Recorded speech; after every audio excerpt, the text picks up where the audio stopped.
طاقت تھی, کیا آواز تھی کہ ایسے اسود و احمر بھاگے ہوئے چلے آ رہے ہیں. وہ کڑکا تھا ایک بجلی کا, یا کہ صوت ہادی, عرب کی زمین جس نے ساری ہلا دی. اور زمانے نے دیکھا آج 7 ارب کی آبادی میں 1 ارب 70 کروڑ کے قریب مسلمان ہیں. جاپان میں سب سے تیزی سے پھیلنے والا مذہب اسلام ہے. یورپ میں سب سے تیزی سے پھیلنے والا مذہب اسلام ہے. بے عمل صحیح, جیسے بھی صحیح, لیکن حضور علیہ الصلوۃ والسلام کا دین پھیلتا چلا جا رہا ہے. فرمایا جنت میں کل 120 صفیں ہوں گی. ٹوٹل صفیں جنت کی 120 ہوں گی. 40 صفیں آدم علیہ السلام سے لے کے حضرت عیسیٰ علیہ السلام تک تمام نبیوں کی امتوں کی ہوں گی. 80 صفیں صرف میری امت کی ہوں گی. یہ ہے حضور علیہ الصلوۃ والسلام کے پیغام کی آفاقیت. جدھر دیکھو حضور کے دیوانے دکھائی دیتے ہیں. اللہ ہمیں توفیق عمل دے. اگر ہم سچے, کھرے, سیدھے, 2 ٹوک مسلمان بن جائیں تو پوری کائنات ہمارے قدموں تلے ہے, اس لیے کہ ہم محمد عربی کے غلام ہیں. حضور کی وجہ سے کفر مٹا, اور حضور کی ذمہ داریوں میں شامل اسلام کا غلبہ کرنا. والذی ارسل رسولہ بالہدی ودین الحق لیظہرہ علی الدین کلہ. حضور علیہ الصلوۃ والسلام کے دین کو تمام ادیان پر غالب کرنا حضور علیہ الصلوۃ والسلام کا دیا ہوا دین اور پیغام ہے. اور قرب قیامت میں اتنی دیر تک قیامت نہیں آئے گی جب تک پوری دنیا پر اسلام نہیں پھیل جائے گا. پوری دنیا پر اسلام نہیں پھیل جائے گا. شرق سے لے کر غرب تک, شمال سے لے کے جنوب تک, کائنات کی ایک چھت بھی ایسی نہیں ہوگی جہاں محمد عربی کے نام کا جھنڈا نہیں جھول رہا ہوگا. حضور کے نام کے پھریرے لہرا رہے ہوں گے. یہ اللہ کے محبوب کی عظمت ہے. کفر مٹ جائے گا اور ہر طرف اسلام کا بول بالا ہوگا. خلیفۃ المسلمین حضرت امام مہدی کی خلافت علی منہاج النبوہ قائم ہوگی, اسی طریقے پہ قائم ہوگی. حضرت عیسیٰ علیہ السلام کے انفاس کی مہک سے دجال پگھلتا چلا جائے گا, اور حضور کے دیوانے آگے بڑھ بڑھ کے اسلام کے جھنڈے گاڑتے چلے جائیں گے, اور پوری کائنات کے اندر پھریرے حضور کے ہوں گے. تو فرمایا انا الماہی, میں ماہی ہوں. اللہ اکبر. الذی یمحو اللہ بی الکفر, اللہ میری وجہ سے کفر کو مٹا ڈالے گا. ہر طرف اسلام کے پھریرے لے. وانا الحاشر الذی یحشر الناس علی قدمی, اور میں حاشر ہوں, اور قیامت کے دن جو ہے وہ لوگ میرے پیچھے پیچھے آئیں گے اور میرے قدموں پہ آئیں گے. فرمایا سب سے پہلے میری قبر کشادہ ہوگی, اور پھر ابو بکر کی قبر, پھر حضرت عمر کی قبر. دائیں ہاتھ میں ابو بکر کا ہاتھ ہوگا, بائیں ہاتھ میں عمر کا ہاتھ ہوگا. ہاکذا نبعث یوم القیامہ, فرمایا قیامت کے دن ہم قبروں سے ایسے ہی اٹھیں گے. اللہ اکبر. کیا شان ہوگی, کیا عظمت ہوگی, کیا رفتوں کے پھریرے ہوں گے. اور پھر حضور حشر میں آئیں گے. اللہ اکبر. پھر حشر میں حضور کا آنا, اور پھر لوگوں کی پناہ بننا, لوگوں کے لیے امان بننا. پیش حق مجدہ شفاعت کا سناتے جائیں گے, آپ روتے جائیں گے, ہم کو ہنساتے جائیں گے. وسعتیں دی ہیں خدا نے دامن محبوب کو, جرم کھلتے جائیں گے اور وہ چھپاتے جائیں گے. وَأَنَا الْعَاقِبُ الَّذِي لَيْسَ بَعْدَهُ نَبِيٌّ, اور میں عاقب ہوں. عاقب, اور عاقب وہ ہوتا ہے جس کے بعد کوئی نبی نہیں ہوتا. پس خدا بر ما شریعت ختم کر, بر رسول ما رسالت ختم کر. اللہ نے حضور کے بعد نبوت کا دروازہ بند کر دیا. اب کسی نبی کے آنے کی ضرورت نہیں. تمام انبیاء کی صفات کے جامع حضور علیہ الصلوۃ والسلام کی ذات ستودہ صفات ہے. حسن یوسف دم عیسیٰ ید بیضا داری, آنچ خوباں ہما دارند تو تنہا داری. جو مختلف انبیاء کے اندر کمالات موجود ہیں وہ سارے ایک پیکر میں دیکھنے ہو تو محمد عربی کی چوکھٹ پہ آ جاؤ.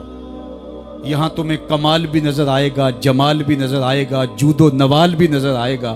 یہاں حسن بھی نظر آئے گا, حلم بھی نظر آئے گا, علم بھی نظر آئے گا, شان و شوکت بھی نظر آئے گی, رحمت بھی نظر آئے گی. اور یہاں ہاتھ میں تلوار پکڑے نبی جہاد فرماتا ہوا بھی دکھائی دے گا. ساری شانیں ایک پیکر کے اندر, ایک وجود کے اندر جو ہے وہ جمع کر دی گئی ہے. انداز دیکھیے, ارشاد فرمایا والعصر, رب فرماتا ہے مجھے زمانے کی قسم. اللہ کو بھی قسم اٹھانے کی ضرورت ہے, مالک کریم کو بھی کیا حاجت ہے کہ وہ قسم اٹھائے. لیکن تاکید کر کے بات ذہن میں اتارنے کے لیے.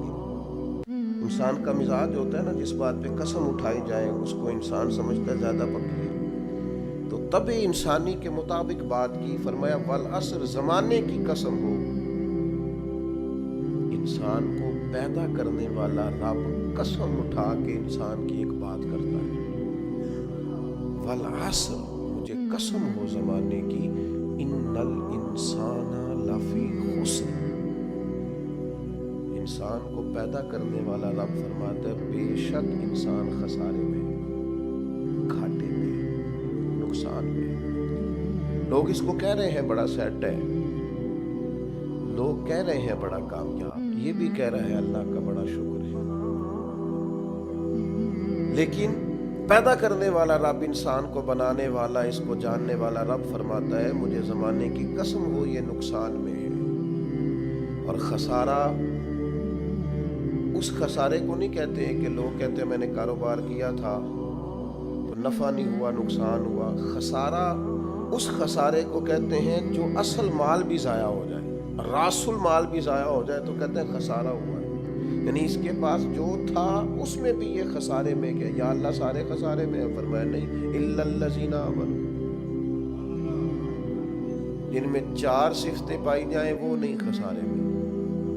ان میں پہلی صفت یہ ہے کہ الا الذین آمنوا، بے شک وہ لوگ جو ایمان لائے، مگر وہ لوگ جو ایمان لے آئے، جن کا ایمان مضبوط ہو، جن کا عقیدہ ہو کہ اللہ ہمارا رب ہے، وہی پیدا کرنے والا ہے، وہی رزق دینے والا ہے، اسی کی تقدیر کا غلبہ ہے. رب کریم ذرے ذرے کو جانتا ہے.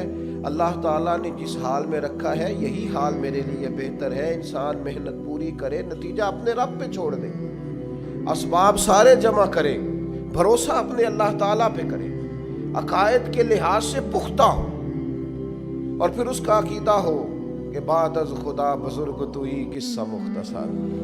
کائنات میں سب سے عرفہ والا، عظمتوں والے، شانوں والے، بلندیوں والے، رفتوں والے، کائنات کے امام، نبیوں کے امام، رسولوں کے امام، فرشتوں کے امام، محبوب مطلق اگر کوئی ہے تو جناب محمد الرسول اللہ ہے صلی اللہ تعالی علیہ وسلم. سب سے اولا ہو اعلیٰ ہمارا نبی، سب سے بالا ہو اعلیٰ ہمارا نبی، اپنے مولا کا پیارا ہمارا نبی، اور دونوں عالم کا دھولا ہمارا نبی.